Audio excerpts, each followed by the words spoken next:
I met up with Dr. Judith Reisman, a world historian in the destruction of human sexuality.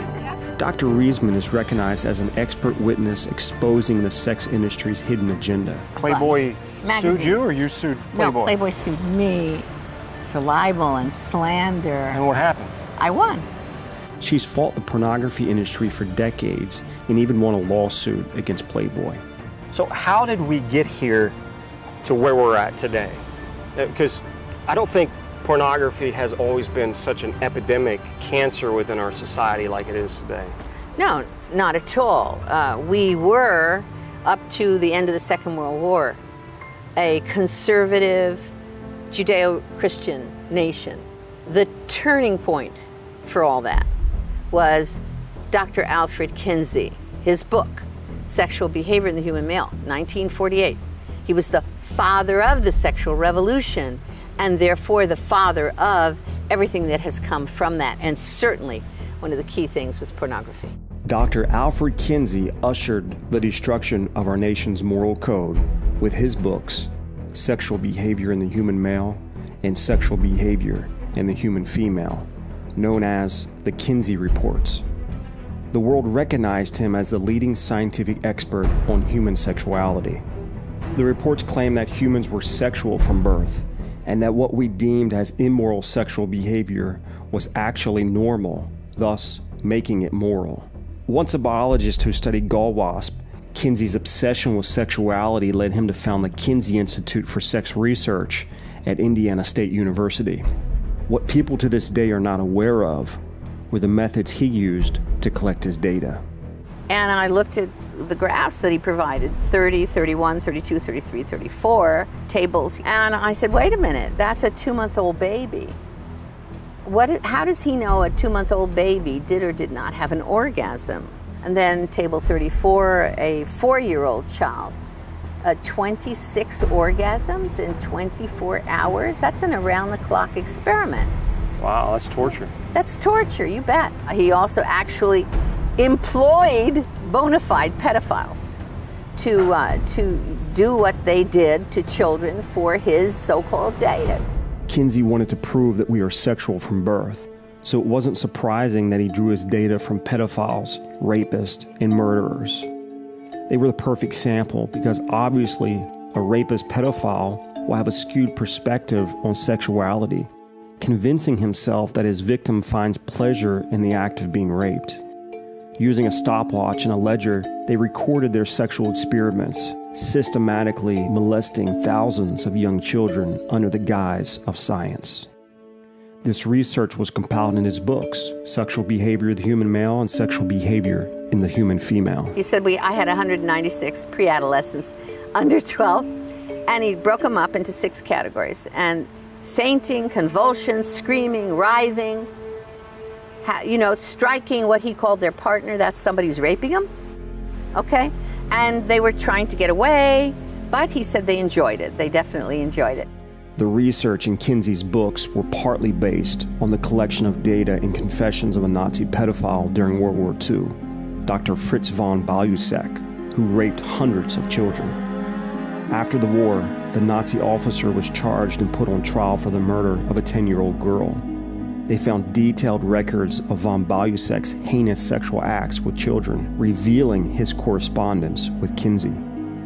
Dr. Kinsey, who was fully aware of the Nazi officer's atrocities, warned him in his letters to be careful and encouraged him to continue his research. During the trial, the judge said, "I got the impression that you got to the children in order to impress Kinsey and to deliver him material." To his surprise, Balusek replied, "Kinsey himself asked me for that."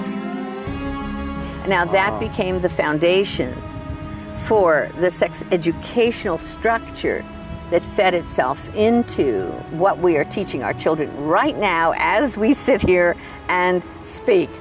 I venture to suggest that what we are putting into our books on sex education today is based almost fully upon philosophic guess.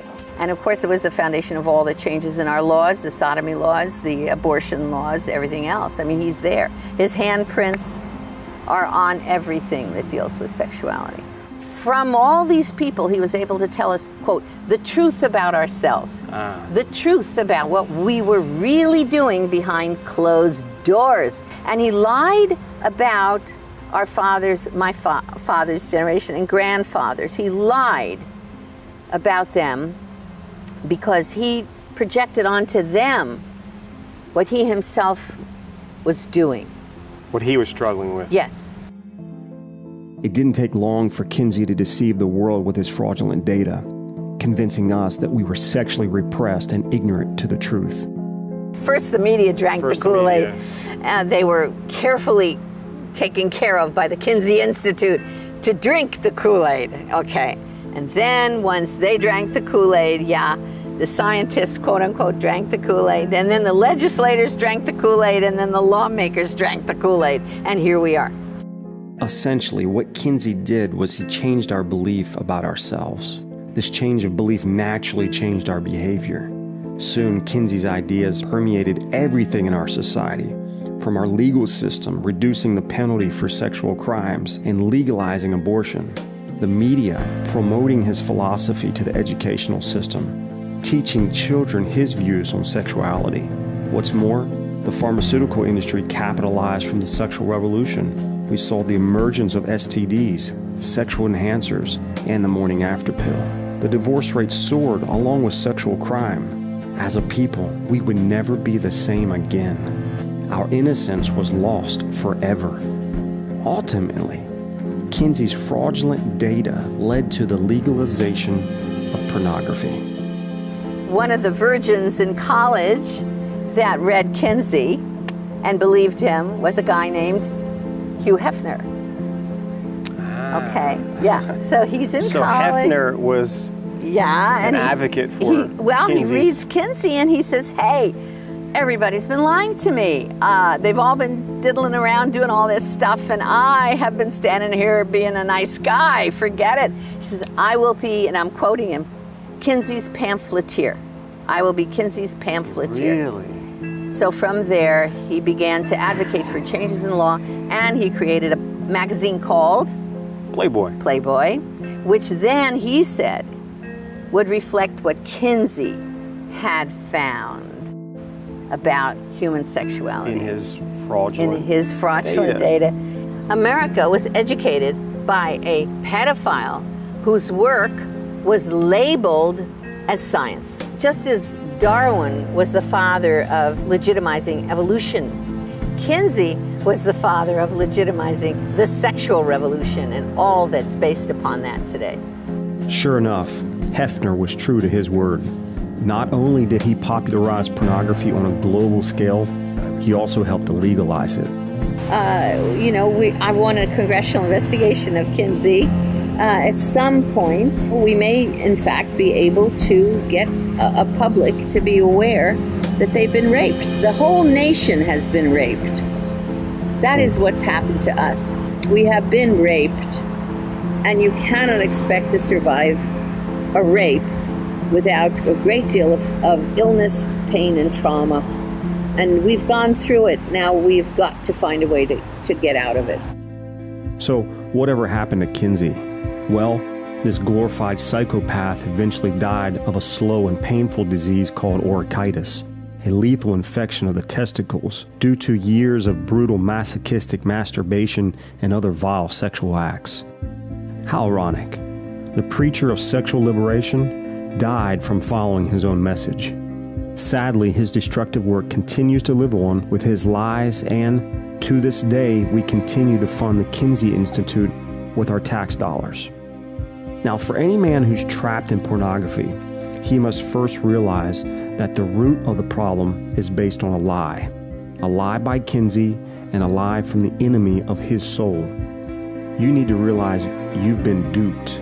You've been suckered because ultimately, Kinsey's purpose was to remake man into his image, which really wasn't a pretty one.